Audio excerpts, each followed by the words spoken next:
communities around is not per se now spirituality. There is enough churches. We just need to jack the churches up. Mm-hmm.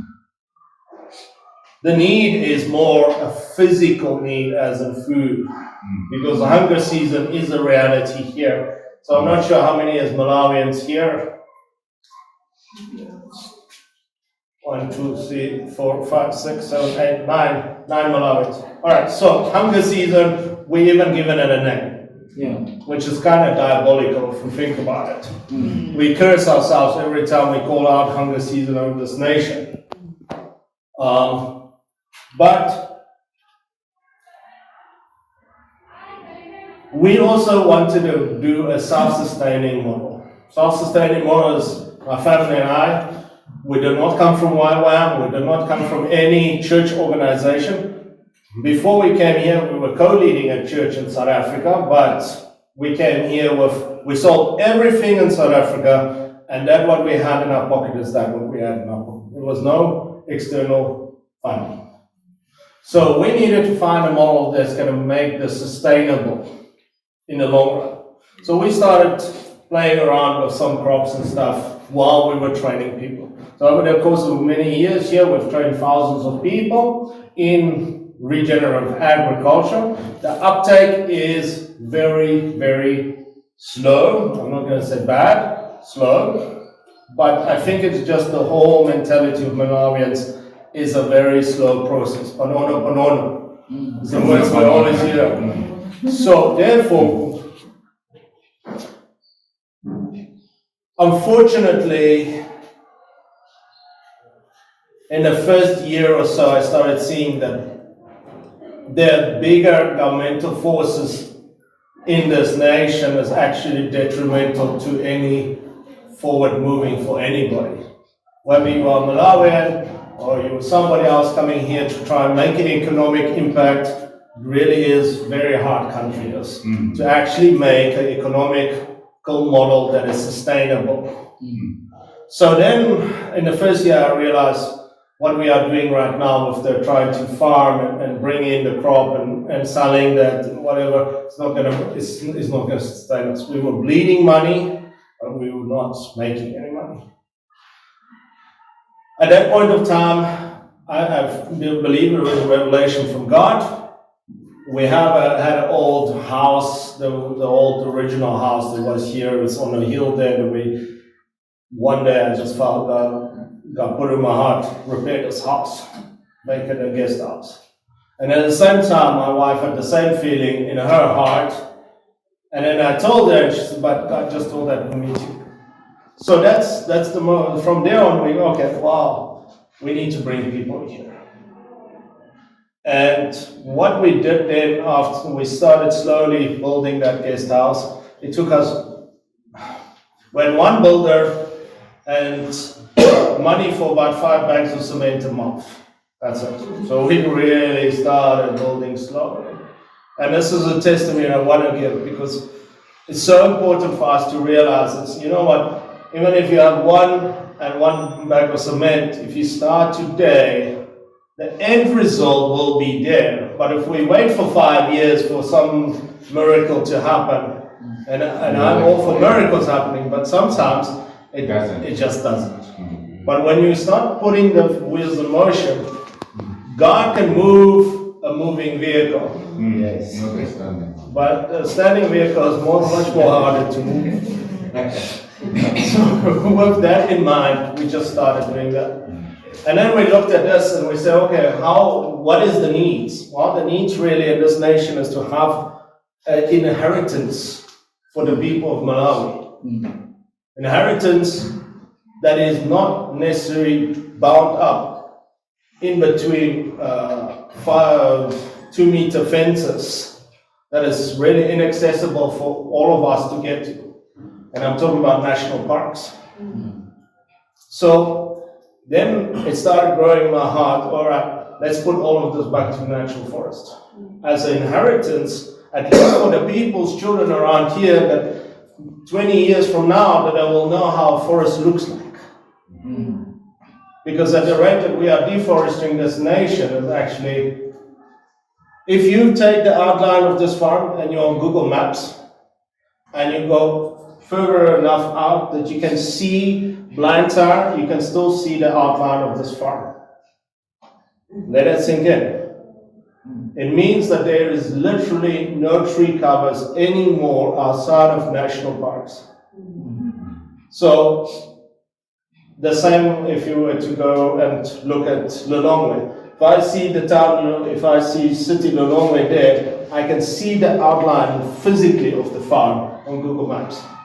That means that there is really everything from here out is just cut down, that it cannot make a significant impact enough to blur the division between our farm boundaries and the rest of the land.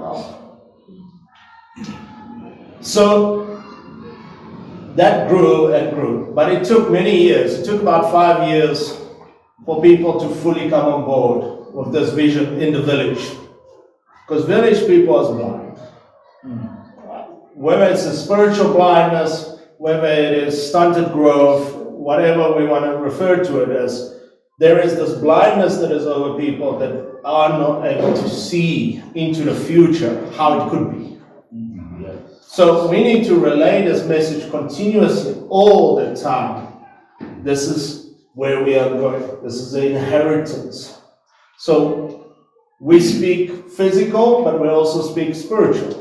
Because I believe that this could be a place where we are spiritually opening up an area where God can come, where people can come from different churches, different denominations, and worship God here in freedom and spirit.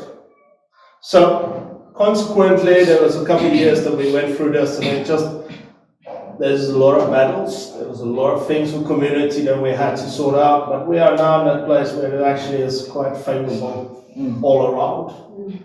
God has blessed us with great partners.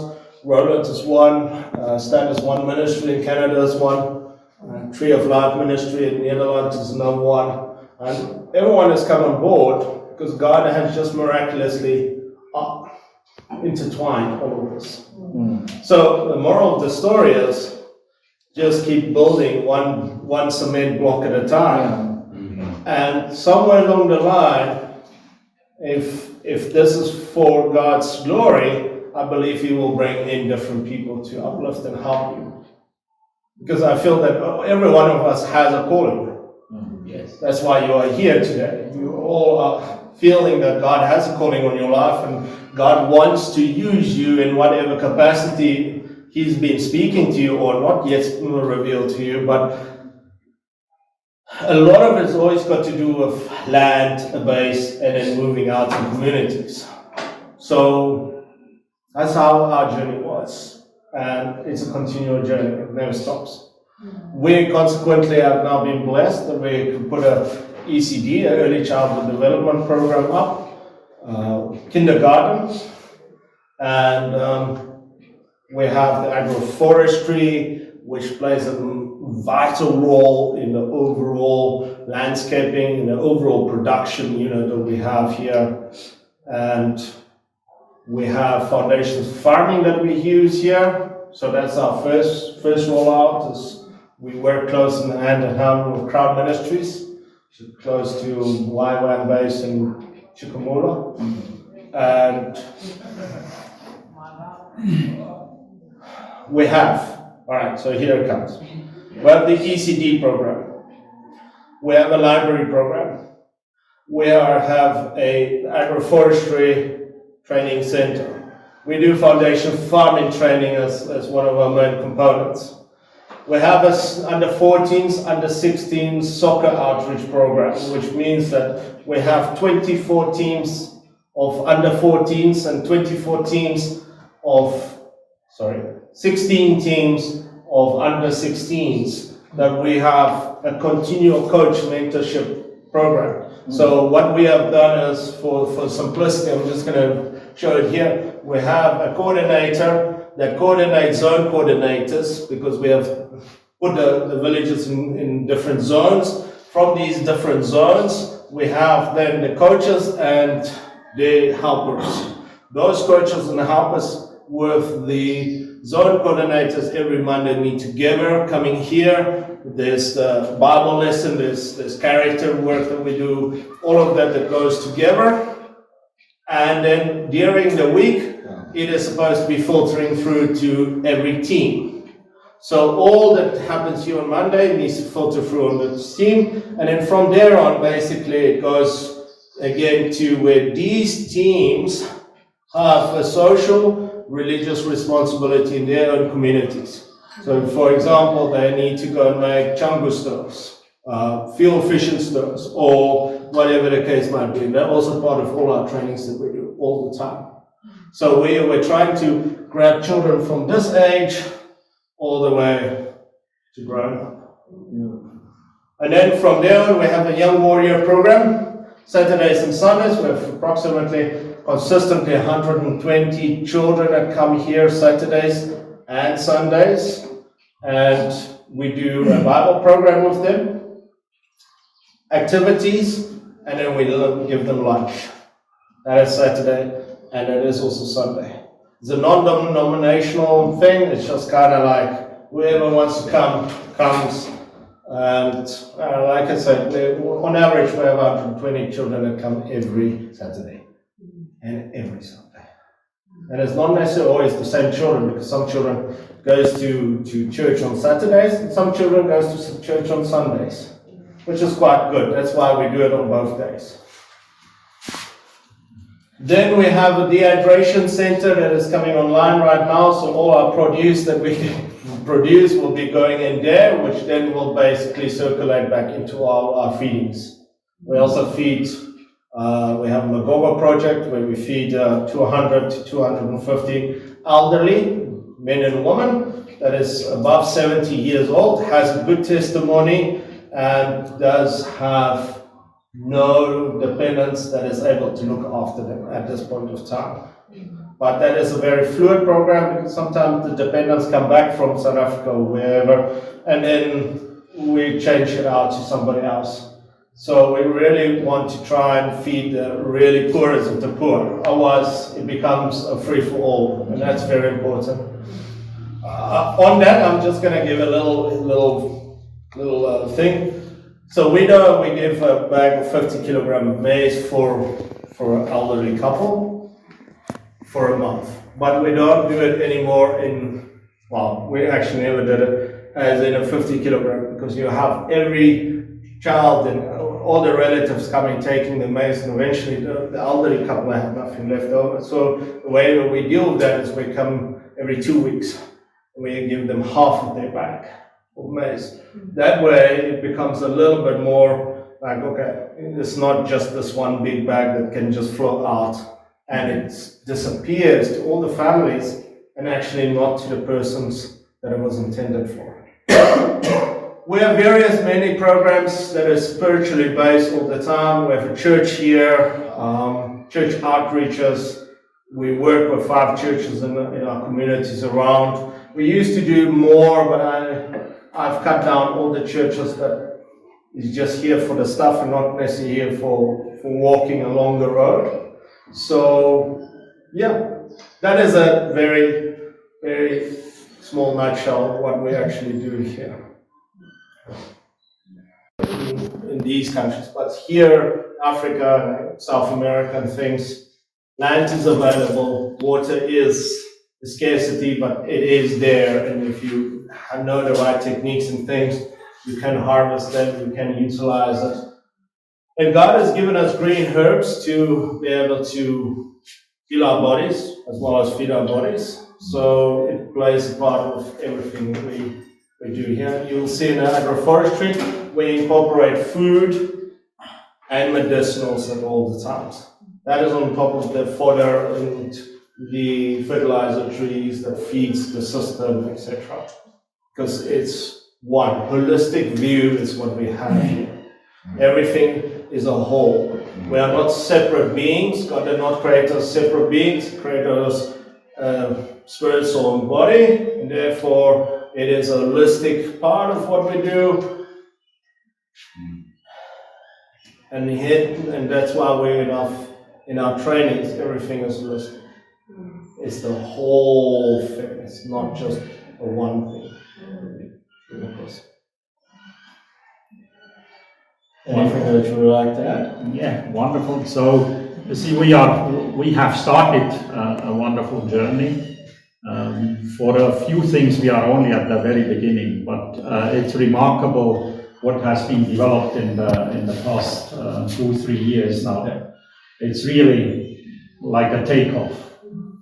And it's basically due to him because he's masterminding all the activities here and make people run, not walk, run. So I think it's a crucial element. We need the strong locomotive that is pulling the train, otherwise the whole train is slow. So that's a key part to have leaders that are really making the difference for the whole development. So I'm extremely happy to have a partner like him, who is really bringing it down to earth. So let's start with the tour. Maybe just one that you can oversee a bit. What 2 years ago? You can see you just started with the agroforestry here, and you started with the cattle here. So this is basically a demonstration plot structure where we also produce a lot of seeds, of course. So this is a dry land development without any irrigation. And so here we are basically demonstrating the development from the situation of the farmer today towards agroforestry systems. Starting with the Kumfuza plots, and then showing what makes the difference when we are adding the trees, when we are adding tree rows into them, and when we are adding more and more trees. So we want to demonstrate now and then in the following years what is the economical development and the ecological development of these structures.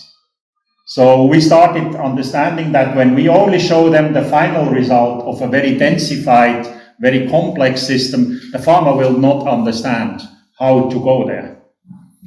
So Dion really had this brilliant idea in demonstrating this, and this is roughly 3 hectares where we are demonstrating this. So we just started planting 4 months ago, and you will see the difference. And this is a zone where people think you can't do agriculture. It's sandy, but you already see that after 2 years, there is already a difference because we have a lot of cows. Of course, the cows are playing the key role in the speed of the development, and they are playing a key role in the microbial development of the soils. Without the cows, you will be slow. With the cows, you will be very fast. That's what you will be able to see on that farm. So that's a very interesting thing, and I just tried to. On that side, this is the newly planted part, non-irrigated, and here we have the demonstration plots where we partially irrigate, mainly irrigate also to show how fast we can work when we have irrigation possibilities. There is still a big piece of land we are going to develop on that side, 12 hectares, where we will basically also supply the dehydration center and the production for the medicinals. So that will be the next. But you can see this is a difference of 2 years now. Yeah. So that it has started with, you can see here we have had contour lines where we structure the landscape that the water cannot take along the soil anymore. That means the water remains for a longer time, the plants can grow, so we can force water underground that is recharging also the structure. So that's just short to show you a bit the dimension on what we are working.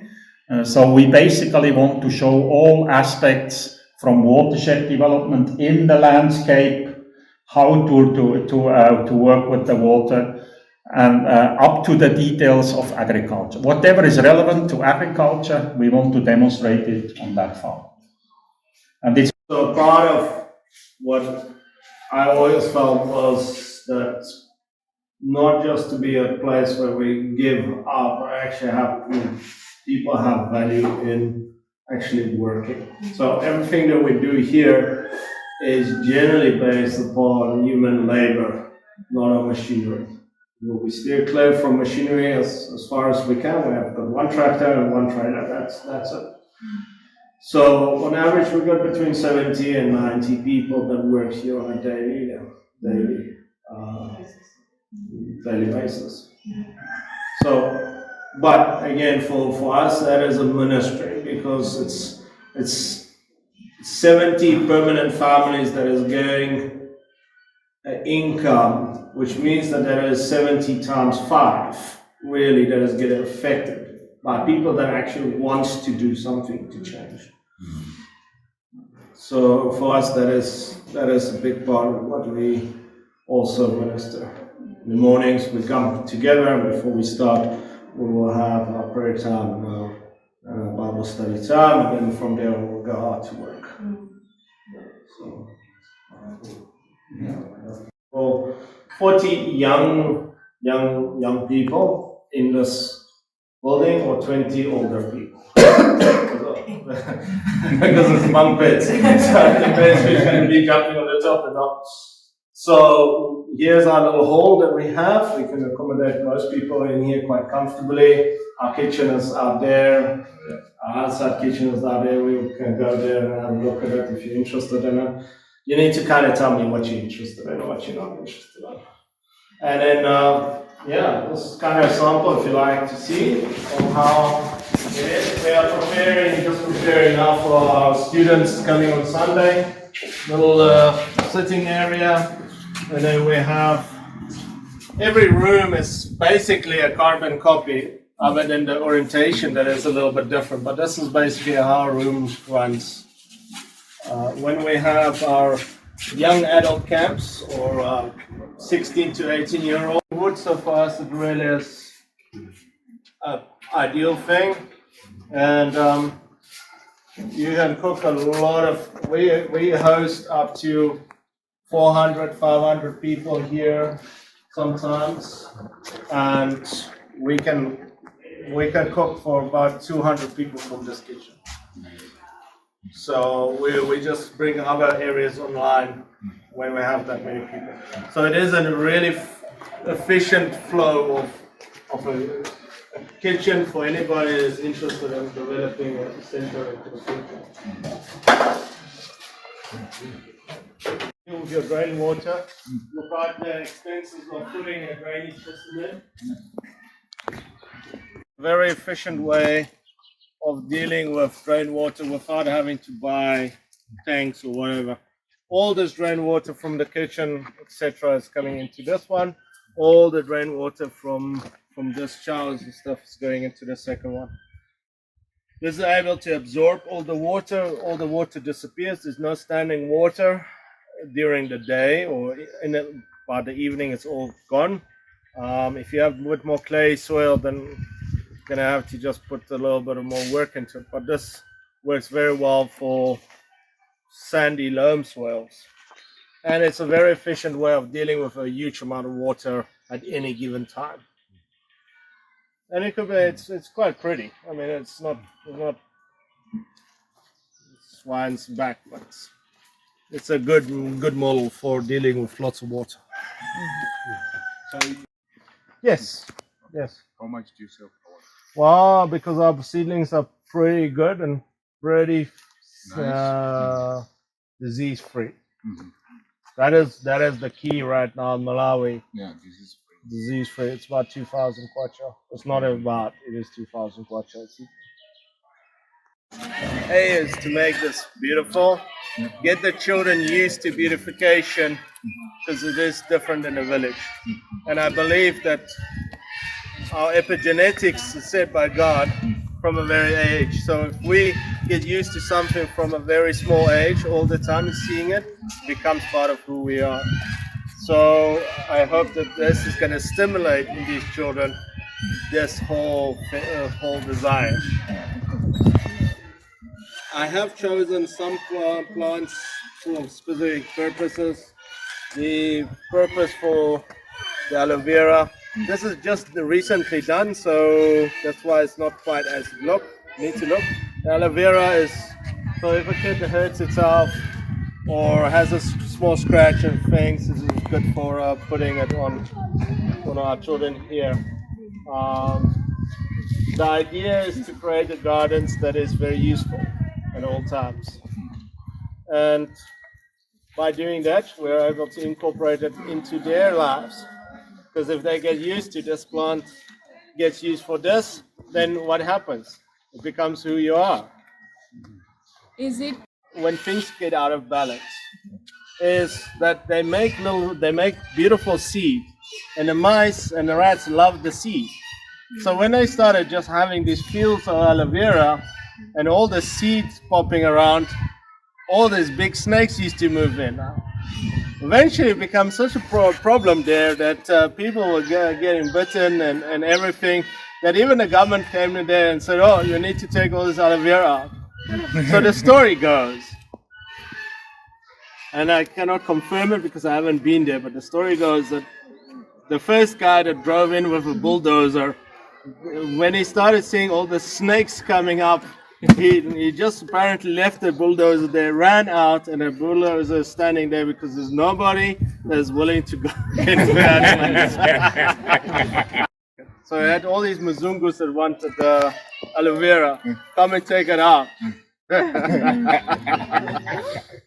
And a good friend of mine, Blantyre, brought me a whole load full of this. Great. This is a bit of a multi-use place, so when we do not go too crazy about the pictures and stuff, but here 5 days a week it's used for ECD, in the afternoons it's used for other programs, when we have other programs running. When we have training classes, we use this, and weekends is for the young warriors. So it covers a lot of communal use all the time. We have a library here that is from the school, the standard 8s or the grade 8s comes and reads here, grade 7s comes and reads here, etc. It's all under supervision. Nobody is allowed to take the books out because then it will become too difficult for me to get the books back. But we've created nice spaces where the children can come, take a book, sit outside, read the book, and then bring it back in the afternoon or when they're done with the book. Part of a place always for me needs to be beautified, but in a functional beauty. Because it's always easier to worship God when it's beautiful. There's so much ugly beauty that you need to deal with out there. So your prayer place needs to be a place, or your coming together place, I believe, needs to be a nice place where you kind of feel like, okay, sure, there's some hope here. there's a peace and hope? But this is what sold this place. It was not the land, it was not anything, it was this. I had the vision of being a training center, and that was the building. And that was it. That was the whole farm that we bought was based upon actually just this building here. And it's because I had the vision of this training center. And at that time, I was working into the Congo on the eastern side in Rwanda. And the idea was because South Africa was kind of anti-Francophone countries. If Francophone countries, people found it very difficult to get visas and stuff to get into South Africa. There was this thing that was just going on. So anybody coming from Rwanda or Burundi, Congo and things, you couldn't get a visa to get into South Africa. And we were working with a lot of churches in the eastern part of the DRC, Kivu and all those areas.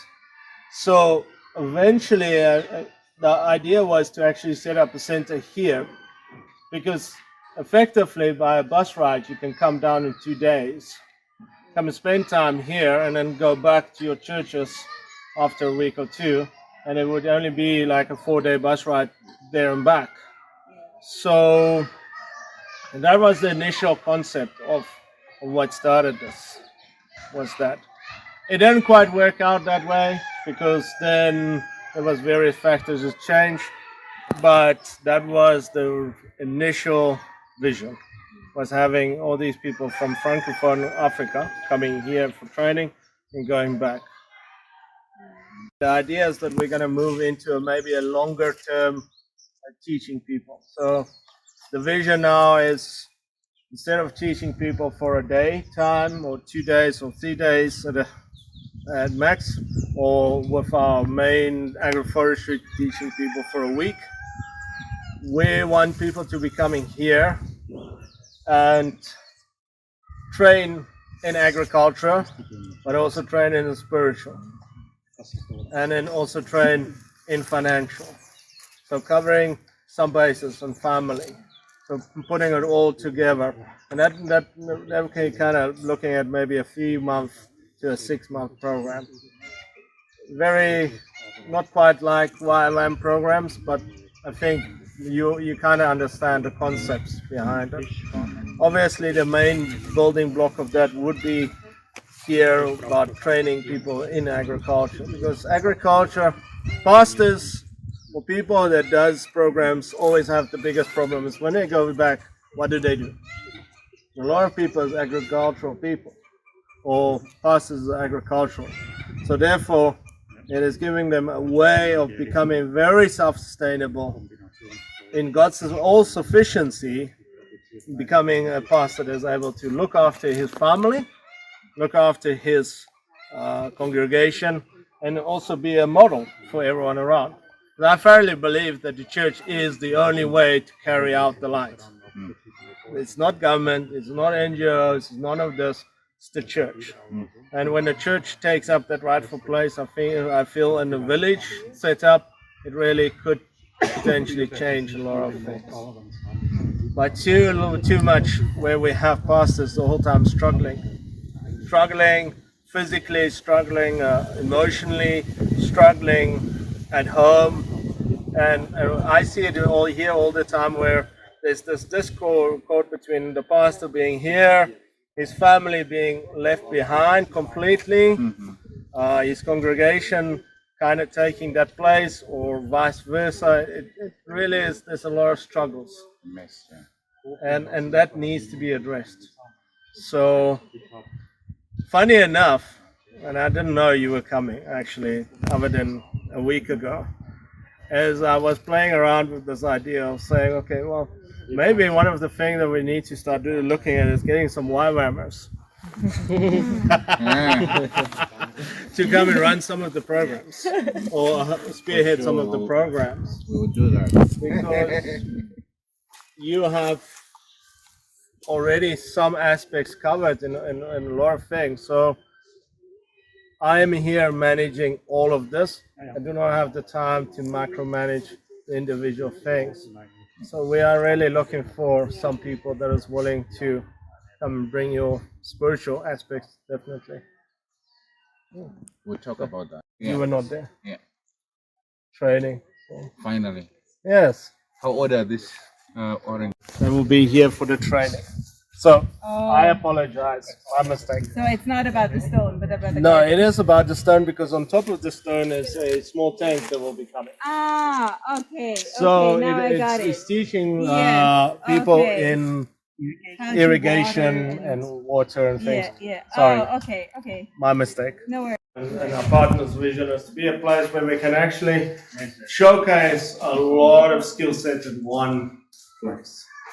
I don't think there is any place in Malawi or actually in Southern Africa or East Africa that I found that could showcase as many of the skill sets that we have here as we have.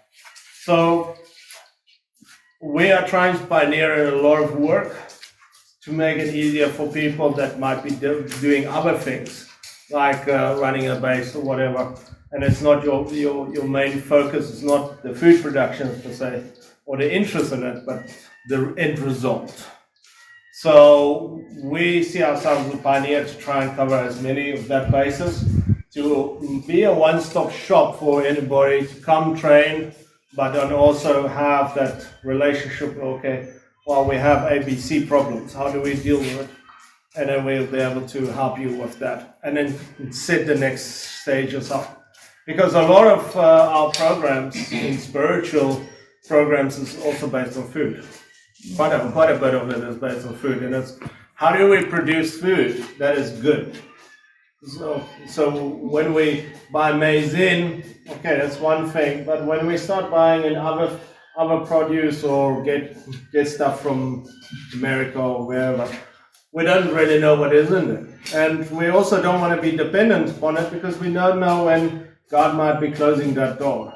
So we want to always be prepared to, when God closes the door, we have another door that is opening up for us. So part of what that is the dehydration center. This is a mini dehydration center. The idea here is to dehydrate quite a lot of everything that's coming off, predominantly for our own food requirements for our programs. So, and then from there on, if there is any, like the herbs that's going into the health and wellness center, will be dehydrated here and so forth. So it's just setting our own needs, and then if need, then we'll scale up into the next where we can actually start taking the extras out of the farm area or just the medium area. But how relevant is this to you? Well, it is, because you are studying and you have a center, you're running the center, but now you want to take it one step further in food production or food preservation. Well, we have already pioneered it for you. So now you come to us and you say, okay, I'm thinking of A, B, C, and D. And then we can say, well, we have pioneered these things already for you. This is our conclusion in this area. I mean, it's also area and country specific and all that. But then we can start helping you without you having to do a lot of the legwork. Because there is nothing that takes spirituality out of a project than trying and do everything. That is one aspect that I know personally. You are trying to, if your main focus is spirituality here and reaching out to people and everything, but when you have to do all of this, you know what? It sucks the life out of your spiritual giving up all the time. Yeah. And part of what I have a vision for is to help people that is in the field already cover as many bases of this, so it doesn't need to take all the time sucking up that energy. We've done the legwork already, and for me that is quite important, because I see many bases here, or many people going to many bases here, and with that in mind, I mean it's not just YWAM. There's many organizations, many churches.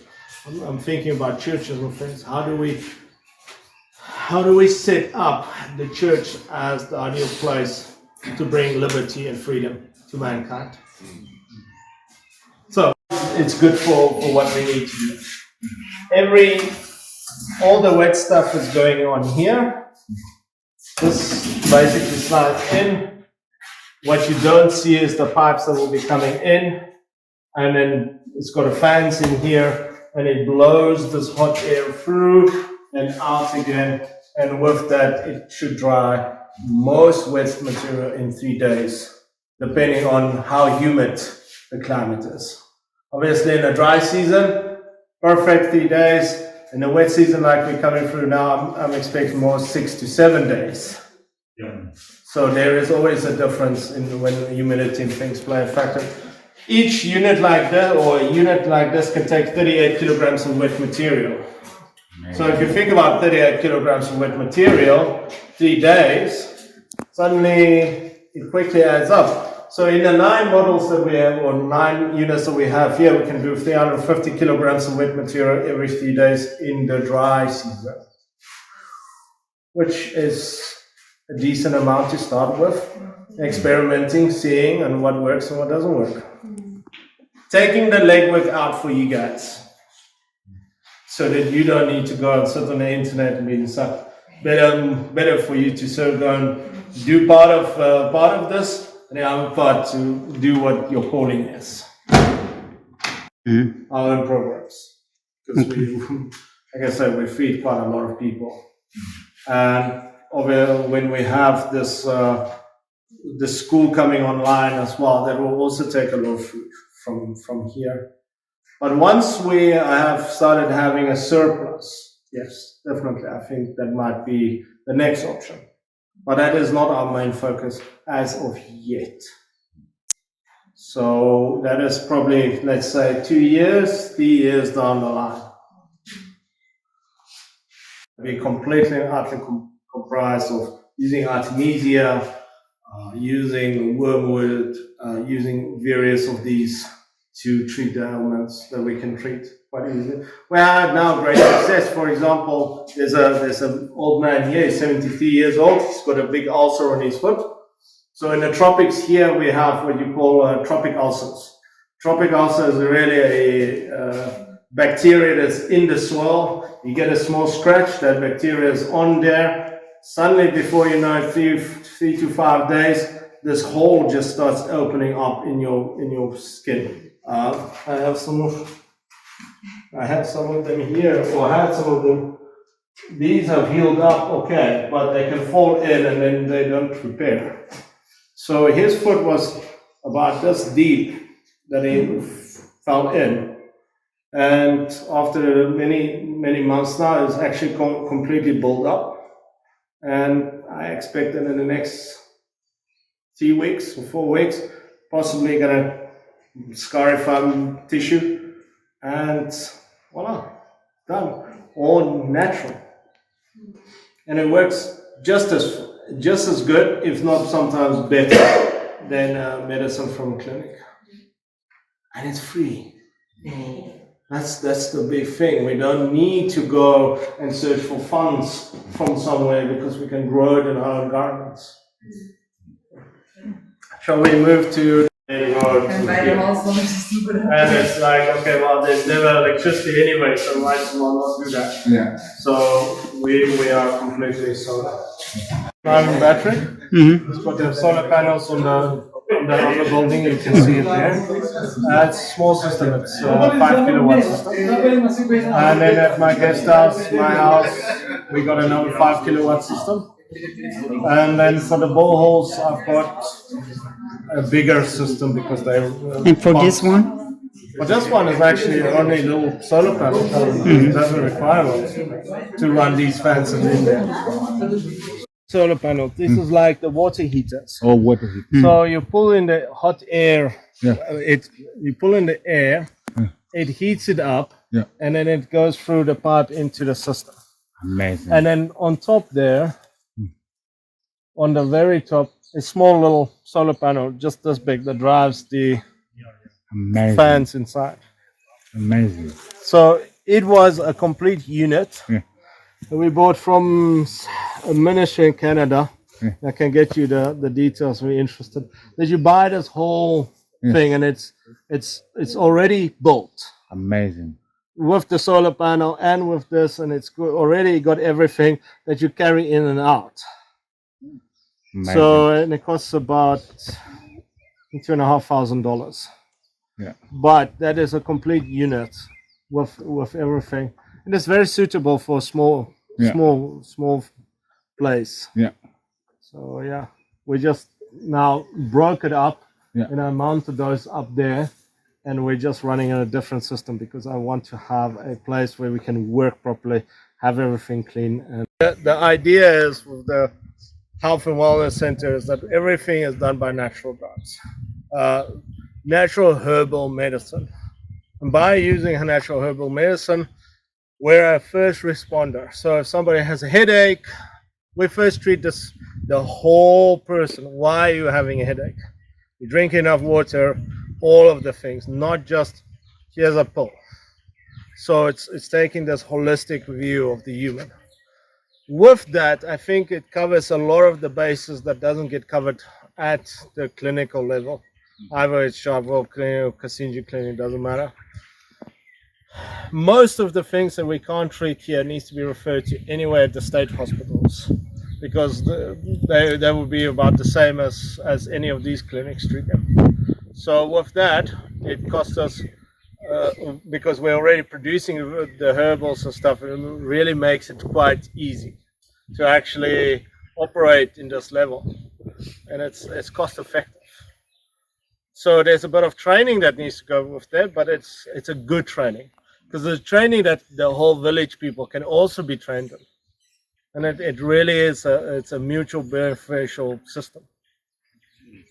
The baby magic happens, and then from there on, this side is where the agroforestry plots begin. What you're currently looking at when you are looking at this side is actually the medicinal herbal garden. Our medicinal herbal garden is 2,500 squares, or 50 meters by 50 meters. That is just dedicated for that. It's in various stages right now. Quite a lot of herbals I can only produce when it's cool enough, because a lot of it is European or American-based plants. So therefore, our climate, we're waiting for our winter period to actually start propagating them. So what you're currently seeing there is turmeric, or curry for my Malawian friends, which is the big leaves. So you can stand here, because we're actually going to move there, but while we're waiting for Roland, I just want to chat to you about it. So this is curry, or turmeric, and that is ginger in that lines. This is a neem tree, for example. This is soursop trees. Soursop is good for certain kinds of cancers. Neem is good for worms, ringworm, that sort of thing. Turmeric is good for certain aspects of the body and bringing inflammation, etc. down. The ginger also does the very same thing. This is marigolds. Marigolds are also very good for when you're having your period and you're having period pains, to bring the pain down. So you kind of cut the leaves. You cut the leaves and the flowers and things up in a cup, and then you put boiling water on it. You wait until it's drinkable. You steep it like tea, and you drink it. And it has a very effective and fast working action when it comes to relieving you of that pains, if you are prone to having period pains. There's very many other ailments that it does, but we're not here for this lecture right now. The idea is just to showcase that all of this, there's so many plants that we can utilize to become really effective. And what better way for believers to start taking the scripture at face value? We have Genesis 1, 2, and 3, where it comes to where God says the herbs are good for eating and for healing. And then in Revelation 21 or 22, it's 22, it comes about the big trees, the stands there, and the leaves are good for the healing of the nations. Now, there's a bit of a wordplay here, but the reality is everything that we use is natural based. And I'm all for spiritual healing, but there is a time that when it feels just like our prayers are just not getting answered, that I feel that if we add in a component that is natural like this, it's not going to make my prayers ineffective or God's power ineffective. So it just merges well together. So how do you deal with the animistic part? Because then the people from the village, if you're using herbal, they say you're consulting with doctors. Have you ever encountered that? No, not really. Okay. I think at this stage of time, in our immediate communities and stuff, it's not a factor anymore, because the Seventh-day Adventist Church has made a lot of inroads already in this, and riding on that back of because obviously Seventh-day Adventist Church has where they're moving away from eating animal more to a vegetarian diet, and also using herbals as a big part of their community response, it actually has made a big inroads in for us to be able to piggyback on that, because a lot of people has been exposed to that. And let's be honest, a huge amount, 63% of Africans south of the Sahara is using herbals as a more permanent solution than actual biological medicines.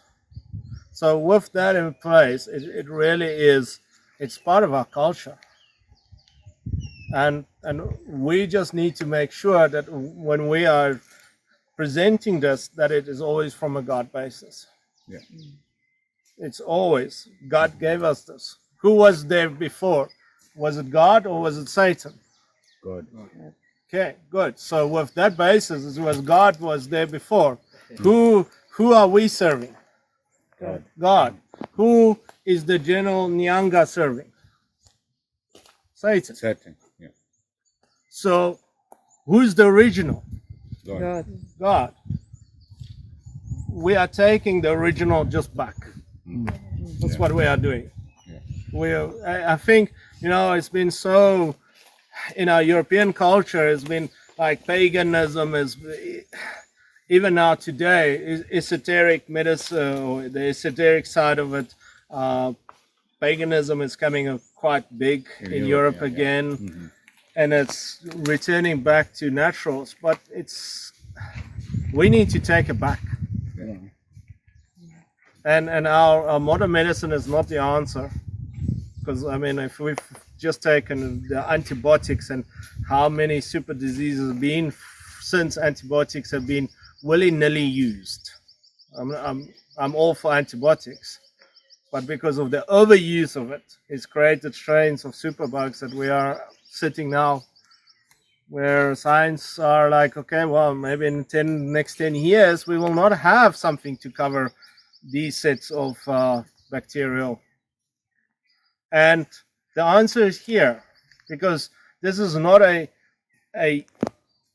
taken out of chemicals action. This is the whole plant that you're using, and God used the whole to heal the whole. Thank you. I am sure we have maybe 350 to 500 grams from one plant. I am almost sure we will have that. Now you can calculate. Huh? That's a bumper crop, a real bumper crop. And you see they are growing together very nicely. You see the marigold is actually suppressing almost all the weeds.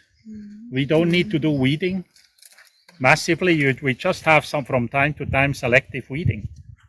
And that's building up together. The trees are growing. And please, when we are going around, always have a look at one thing. You have the shade of the trees. Look at the plants that are growing below. You'll recognize plants like the turmeric, like the ginger. They grow better in the shade than outside in the full sun. Keep that in mind. Because it will tell you the tree is not a problem. It's a support. You can grow much more because you have constant greenery during the dry season. And you have shade, less evaporation happening below the tree than in the open field. All these aspects, they play a key role. And you see, we plant not randomly, we plant very systematically. We know what we have on our fields. So it's very important when we want to do an agriculture that is also producing properly, that is bringing economical benefits. We need to know how much we have on our fields. We need to be able to calculate properly. So we know how we have to do the spacing. We know how many plants we have. So the spacing of the trees, the spacing even of the turmeric, we have very clear rules how we are planting that. And that's what we are teaching the people when they come for training. Will you take us to the next? As much as we want, because we have all the plant material that is needed for compost. So the farmers out without any trees, without any biomass, it's very difficult to produce compost. But we have everything here, so we can do. And we have a lot of cows. So we are doing a lot of composting. We also need it for the plant nursery.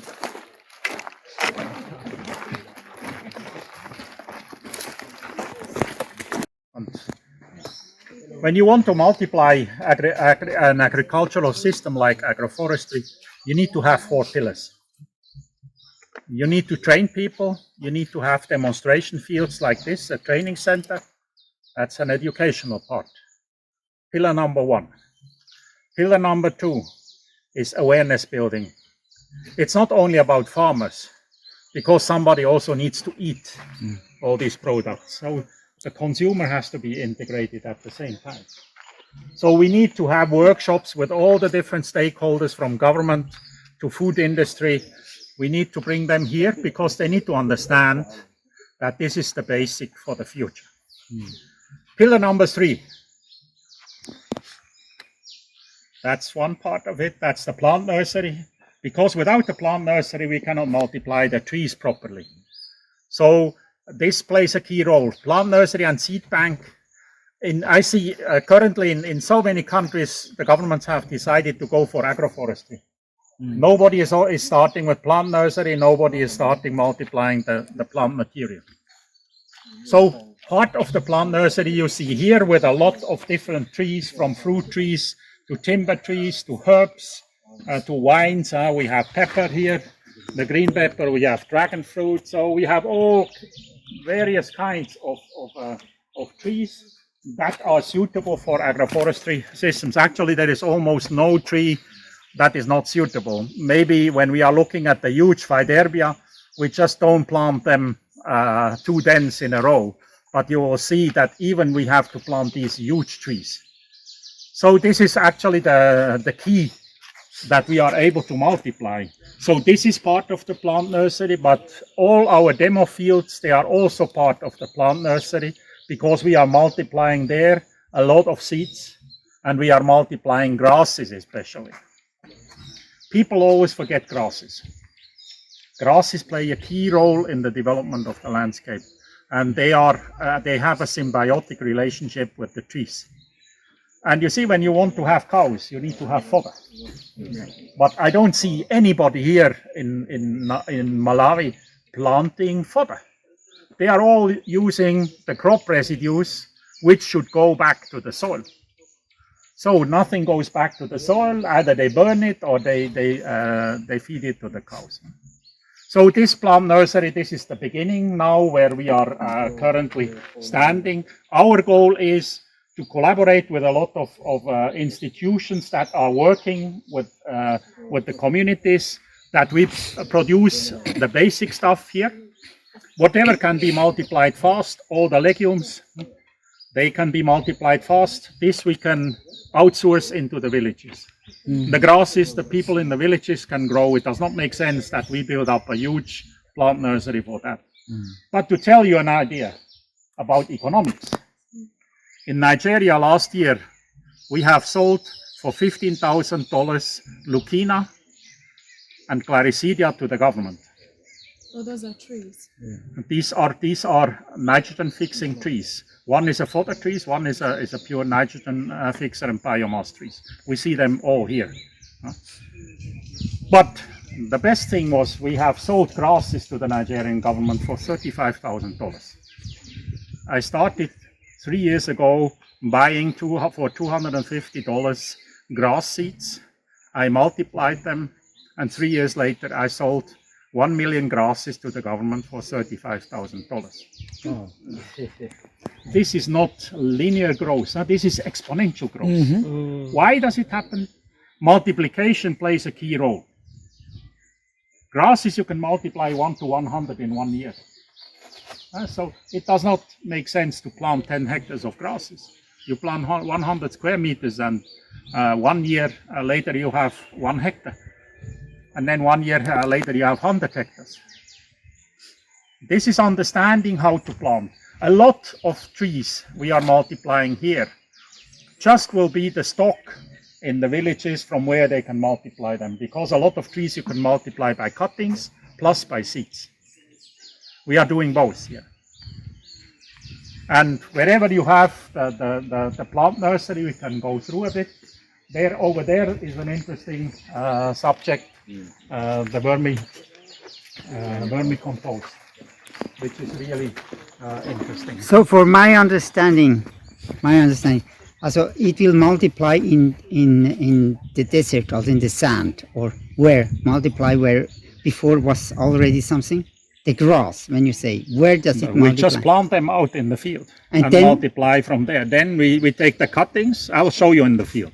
But is it coming out of nothing? Also, Well, from a cutting, you see a cutting has nodes. Huh? You put the cutting into the soil, and it promotes that, because when we are integrating the fruit trees, this is probably the biggest cost part in planting agroforestry systems. So all the rest is basically a fairly simple multiplication of the plants, but to be able to have your own nursery from your own rootstock, it takes 3 to 5 years until you build your own mother material, and from there you can start also grafting your own fruit trees. So you cannot start from 0 to 100 in 1 year. It takes some time.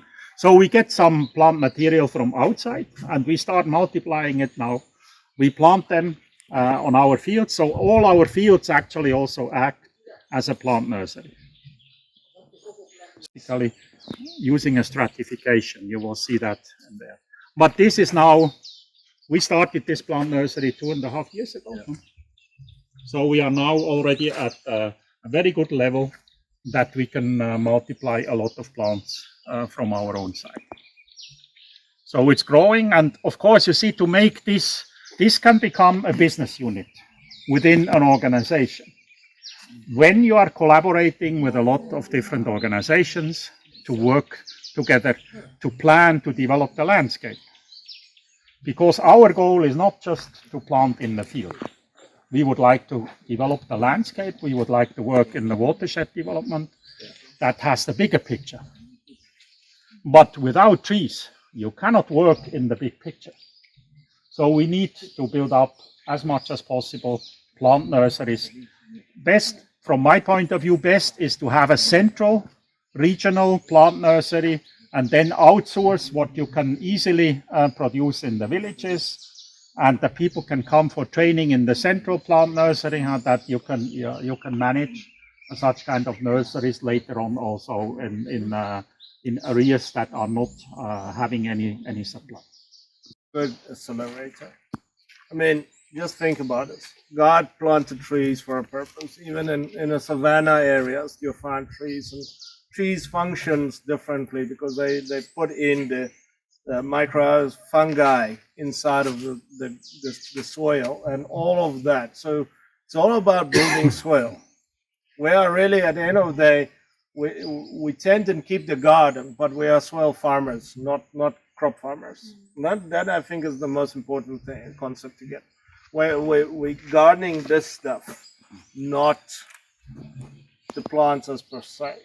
Because when we look after the soil looks after the plants, which then effectively looks after us.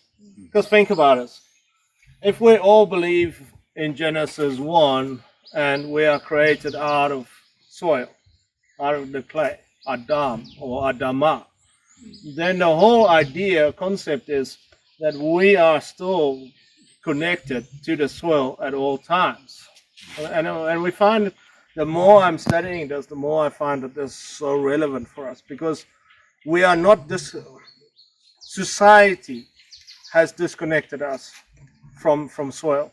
But the reality is God never disconnected us from soil.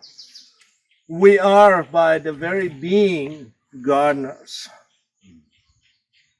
Genesis 1, 2, and 3 starts with a garden. Revelation 22 ends with a garden. Everything that was powerful was happening in the center of the book. Well, not exact center, but in the central pivotal story of Jesus in the garden too. garden is so part of who we are. And when we get back to that is if we put us, if you go and be cremated, the remaining ash is made of the 17 or 18 minerals. And that's the same minerals that are found on average in the soil all the time. There's more micro and whatever, but the building blocks is those 17. So it just collaborates again, that whole thing that we are made from the soil. And we are part of the soil now. So get to that understanding of becoming soil farmers. Build the soil and the soil look after it. That's the concept. Maize crop, and even if we do it foundation farming, God's farming God's way or whatever, it's regenerative agriculture, is part of it, but it's not the complete picture. The complete picture is when we incorporate what God incorporates in the system. That is trees. Trees makes a part of most landscapes. That is productive. Okay, we can argue about the prairies in North America or the steppes in Mongolia, but there's nobody that is doing agriculture on the steppes really on a sustainable way.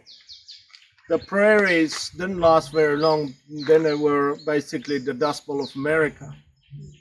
So those are grazing lands. They fulfill a different niche. They're not agricultural as per se with planting. So concluding the story, again, you are soil, I'm soil, building blocks of soil. We need to connect this again back in a church level because it's been robbed, stolen, separated. Yes, and there is the three components: water, soil, and nutrition, food. Yeah. So it's always, whatever we do is based on these three things. So we are basically looking at these three cycles: the water cycle, the carbon cycle, which is the main construction material we have, the plants have, and you see, and then finally the nutrients. They are made available through the bacteria in the soil. So Yeah. to have bacteria and fungi in the soil, the fungi, they need the trees. When you have no trees, the fungi are very, very low population. And so for humidification, to get humidification, it only happens with lignin. That is part of the trees. Yeah. So bringing that, so it's all in one picture. Sure. Gazillion worms, my speech is just uncountable at this point of time. It doesn't warrant me to try and count them. So earthworms makes a big part of a nursery concept and any fast development that you want. They're very easy to keep, very easy to maintain, and the benefit of having earthworms is actually quite significant. Our soils are notoriously deficient. Tropical soils is by definition quite deficient because of the leaching that happens all the time.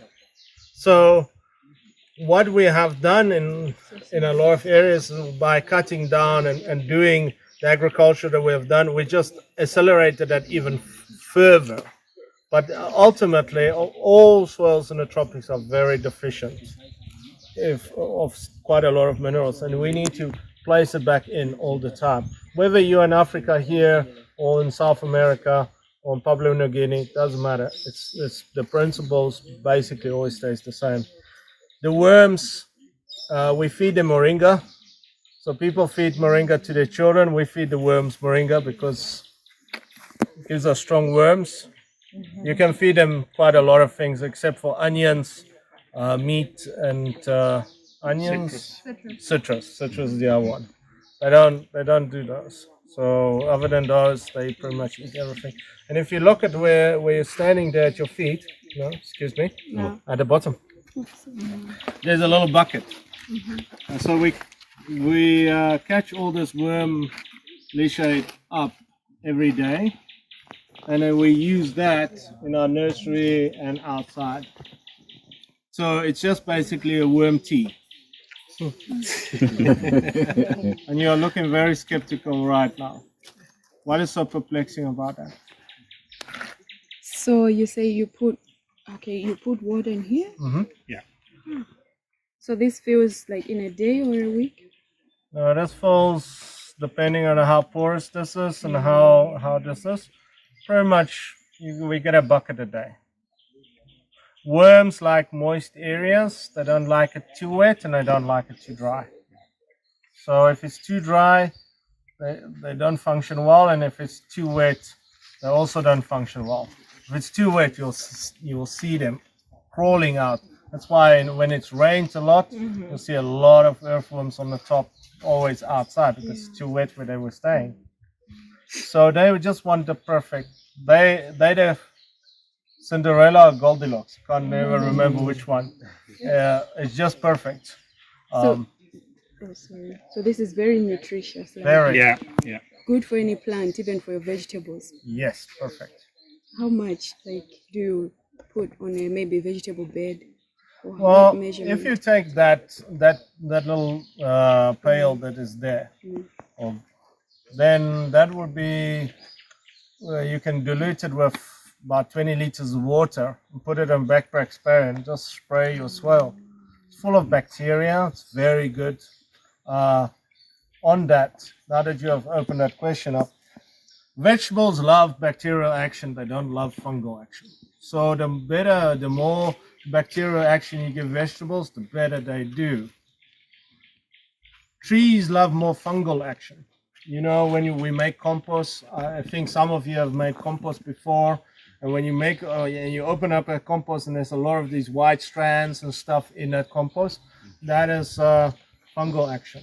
And trees love that because it's where the fungal action is where they thrive, because it builds community. So this tree has a fungal community that speaks to that tree. So they send messages, they send food, they send nutrients, bacteria, everything move via these networks that is laid upon. So when we have these networks for trees, they thrive. But this works either way. Trees in the nursery, and as well as vegetables in the garden. And you see, when you are using moringa as feeding for the earthworms, moringa is one of the most nutrient-rich plants you have. That also means you are creating a casting that is very nutrient-rich, because the feeding for the earthworm was very nutrient-rich as well. So that adds an addition actually to the quality of what we are getting out of that. So we use 100% cow manure in this. Cow manure is the easiest one because you can take cow manure whether it's just passed right now or it's 5 months old, it doesn't matter. Cow manure is very easy on worms. Worms love it. So all of this that you see here was cow manure. Currently, this is not cow manure anymore. It's actually now worm castings. It has gone through the worms, possibly even twice, and it really is just now a worm casting, aka worm poop. Worm poop. Now, this is now changed a lot from the substance that we put in here. There's a lot of bacteria in here. There's a lot of biotics in here, because a worm gut is full of biotics as well. So it's really very beneficial. We use this mostly for planting our bags and stuff here. We don't produce enough to put out. Our systems are too big. But if you have a small vegetable garden and stuff, this is the ideal place. You feed it with some compost and stuff, and you have a continual feast. Do you sell some worms? I tell you what, I can give you a handful of worms, but then you need to eat 5 worms. Or 2 or 3. And all of that just goes work into your through. system. Yes, Come you on. can do it. You can do it. You can do it. Nothing else than a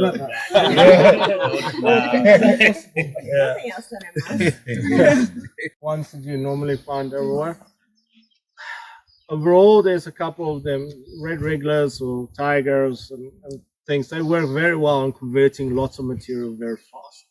Other worms doesn't, your normal standard worms doesn't work as efficiently as these ones. That's why they are flown across the world to be put in diesel tank that was standing here on the farm. Cut it and I painted it inside as well to make sure that the paint that you use is a reasonably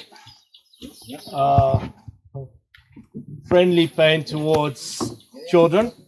Children paint is always a good one because it has a bit less toxicity than the other paints. So I painted this inside and outside. Now the model here is different than that one. You can grab that for me and we can adjust both at the same time. Okay, just wait. Just down a little bit. There we go. Right. This works on the same principle, except I'm not trying to catch the leachate in here. What I'm trying to do is I'm trying to have a lot of worm castings. So with this, if you were to go on your knees and you look underneath, then you'll see I've cut slots in the bottom here, and I made a special 3-prong fork that looks like this. That when I stand there, we can take the worm castings from the bottom, because worms always goes up. So they would be finished eating there at the bottom.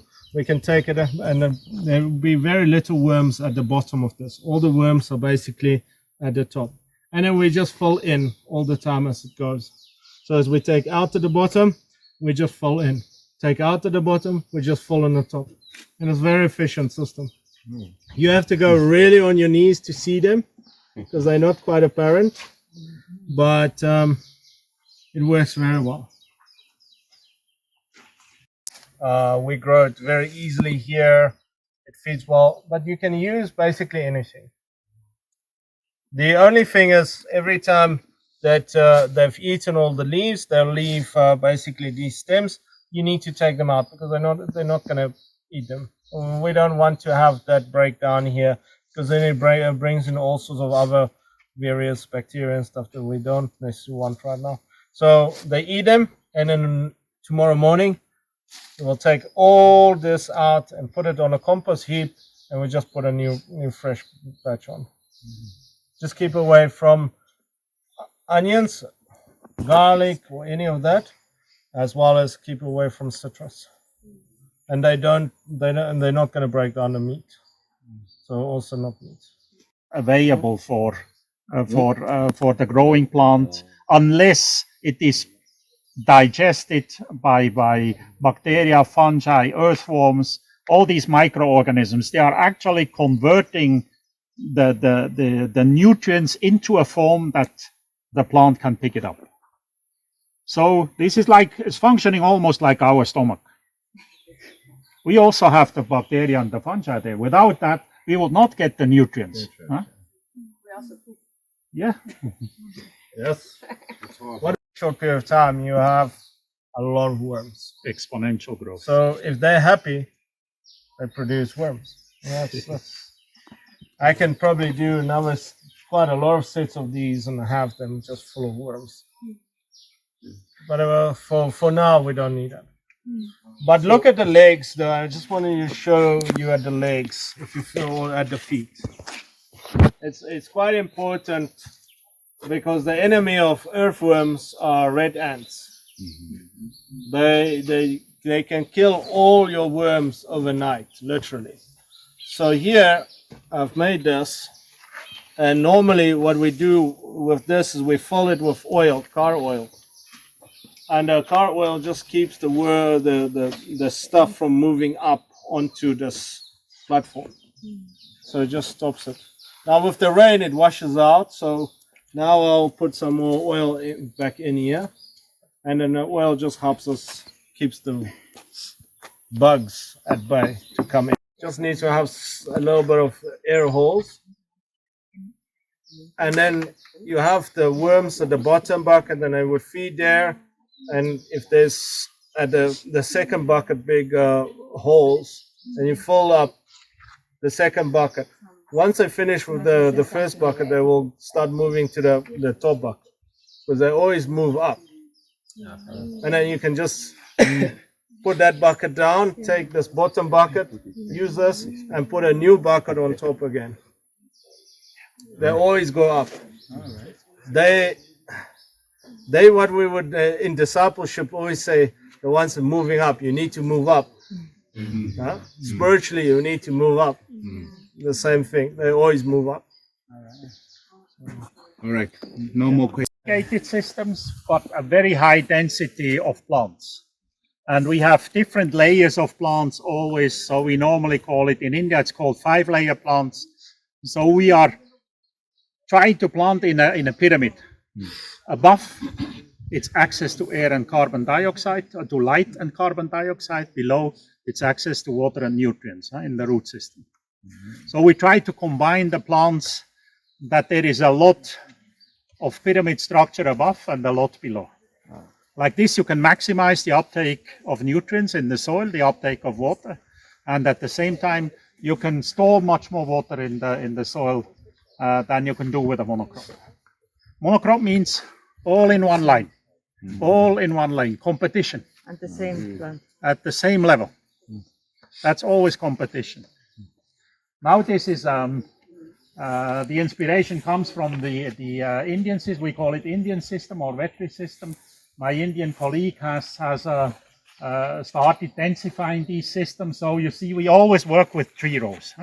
So here we have very densified 3 rows, 1.5 meter, 1.5 meter, 1.5 meter, 1.5 meter. People at the beginning, they cannot imagine that you can plant trees with a distance of 1.5 meters. So when you look at the banana papaya system, we have a banana row, we have a papaya row, and then, so it's always 3 meter to 3 meter. Papaya to papaya, 3 meter in the line, and 3 meter from line to line. Same with the banana. So we are using commercial systems, but we do a multiplication of plants within it. The normal banana systems, commercial banana system, is just 3 meter by 3 meter. So you have about 1,000, 1,200 plants. We have already with the papaya the double amount of plants. We have 2,200, 2,400 trees. And then we have, every 10 meters, we have a fruit tree. We are integrating mango, guava. We are integrating lychee. We have different lychees. We are integrating lemon, or so it's you have all types of plants you can integrate. We always try to have a stratification where we need light, we can open up. But have a look now. How many things are growing below the trees? You see, we are growing ginger and turmeric. This grows in the shade. These are all plants that grow in the shade. Sweet potato you can grow in the shade. Chili you can grow in the shade. All these plants, they have no problems to grow in the shade. So we can densify the whole system. So we are not only having a banana plot, we are always having fruit, food, and even fodder and trees. So we are setting up demonstration plots on a 50 meters. I think we have 4 or 5 different systems we are demonstrating with different plant combinations. So each sector is 50 by 50 meters is divided into different systems where we can show how these different plants can grow together. This is about densification. The principles of agroforestry are, first of all, biodiversity, high biodiversity, then densification, accumulation of the plants, acceleration of the plant growth, stratification of the plants at different levels. It's like, you see, building a one-story house and a skyscraper. You are using the soil in a different way. You can have much more on the same plot when you have a multi-story building compared to a one-story building. Then next is natural plant succession. Some of the plants, they are going to disappear. At the beginning, we have had vegetables at the bottom. Certain of them, they disappear. The vegetables, they are pioneer plants, so they help us at the beginning of the structure to produce food from the beginning. After 30, 45 days, we can get the first income, the first food. And the system is that continuously throughout the year you can harvest. It's perennial agriculture. It's not seasonal agriculture. Yeah. So feeding, we have you see moringa in between, you see glarissidia in between. We always have the fertilizer plants in between. And everything goes back to the soil. And when the banana has produced the fruit, chop it and bring it back to the soil. One banana can bring about 30 kg per year organic material that goes back to soil. So the densification, we have systems. The number of trees per hectare vary from 2,500 to 4,000. We in Uganda, we are now experimenting with 4,500 trees on 1 hectare, where we are integrating coffee. You'll see it over there. We can integrate and combine almost everything. It's just a question of spacing. It's spreading more to the side. The same, and one is growing tall. So in the first 6 months, the maize will be the tallest plant, then the papaya takes over, then the banana, depending on the speed of the growth. And the slow growing plants, they will take over in 5 years or 10 years. Mm-hmm. That's dynamic system, dynamic development. It never remains the same in banana and papaya. Yeah. And that's what we see. Okay. So that's one of the key aspects. Always have a close look at, see, we don't only have ginger and turmeric, we have a lot of aloe vera. And these aloe vera, they are multiplying like hell. These are also plants, you plant them now, half a year later you can already take the suckers to plant 6 or 7 suckers outside. Immediately you can multiply these plants and you only have a small investment. It's all about multiplication.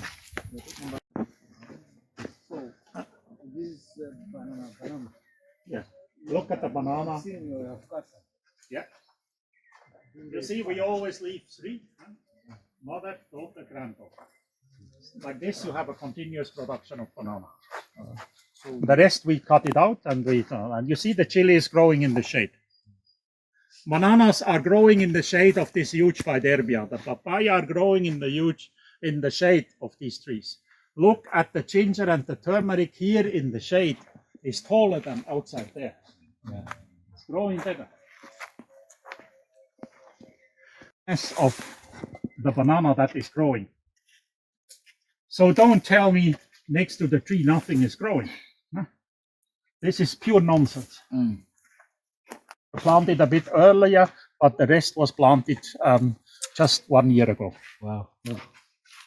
That shows you a bit the speed of the development. Huh?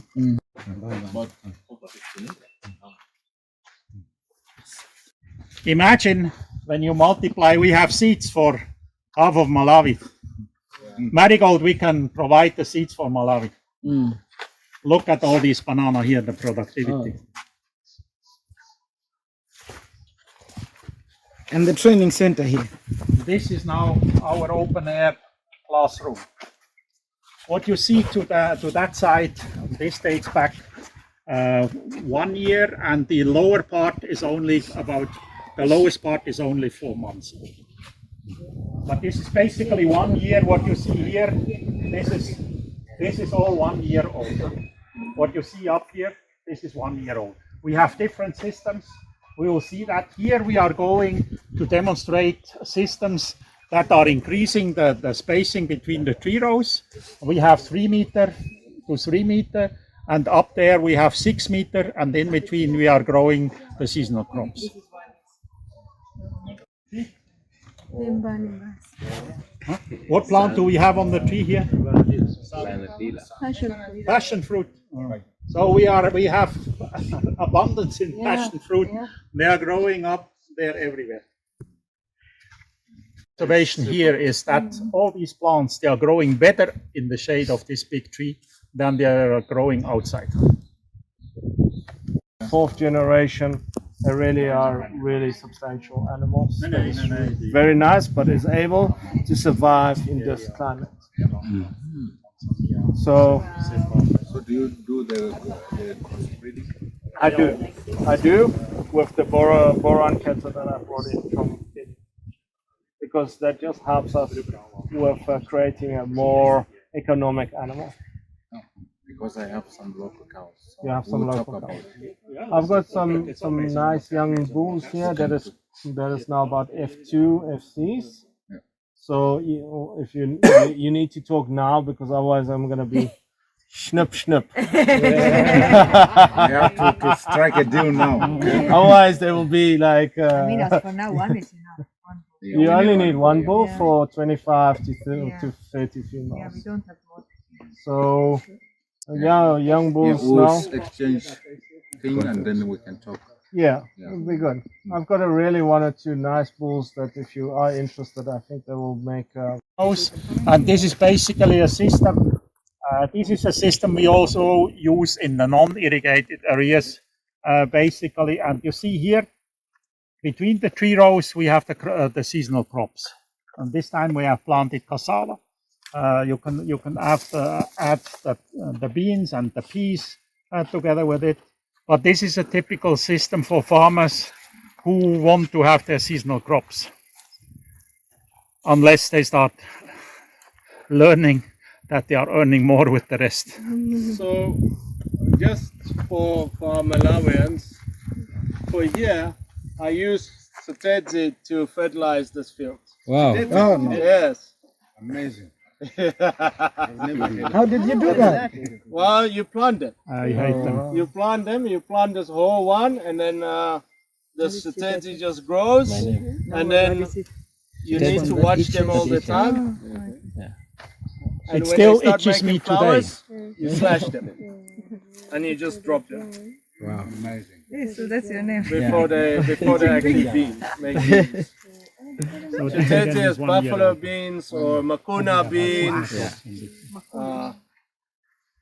Very itchy stuff. His name. That's my name. His Chitets. That doesn't fare well to each other. But there's enough data about the vegetables definitely, and also cassava and the papaya.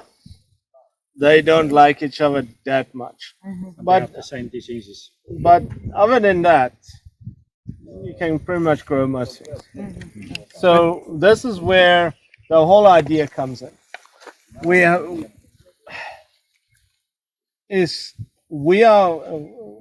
created a course that we can give you all the principles, because that's what it is. So having principles, and then you go and sort through your principles, what is applicable to wherever you find yourself. Because what is applicable here is applicable in Middle East, but there's differences in how to apply it. Yeah. So the principles always stays the same. Yeah. It's just the execution of it and how that flows together. That is more specific communities' needs. What is your needs as a center's needs, and this is where the one-on-one relationship comes in, because then we can say, all right, this is what my need is. How do we formulate something for this specific need? And then we sit together and we come up with that, or we teach you how to do that. That's the whole idea. Is once they start breaking those free, the bacteria starts mining those rocks for the nutrients, and then it translates to your. There we go. So it really is what's your soil, what's your environment, and what's your purpose. Thank you. Ratio, and the reason for that is I just find that I have conception on all the females carry very well. When you don't have a male and you just have females, they still carry. But I find that it just works better because God made male and female. Yeah. Right? And because he made male and female, there's a purpose he made male and female. Yeah. Now, the other thing is why I leave these. So I can leave them and grow them, and then I chop them down and I put them back in my system for feeding this, and it doesn't cost me anything. Okay. Always look at the aspects of feeding your plants. We are not on this farm here where we are. Where we run on a closed loop system. Closed loop system means everything that we produce here is from here. I have no external inputs whatsoever. I do not bring fertilizer in. I do not bring chemicals in. I do not bring anything in. Everything just gets produced here and fertilized from here. This one, the pipes. Then you just fill the water, and each plant there's a hole that the water is leaking on that one to put water to the plant. So you save water in that way. Instead of just flooding everywhere, you just put water on the. Very possible, my friend. You can do that. You can. I have seen what is happening here. You can. So this has greatly inspired me. You can.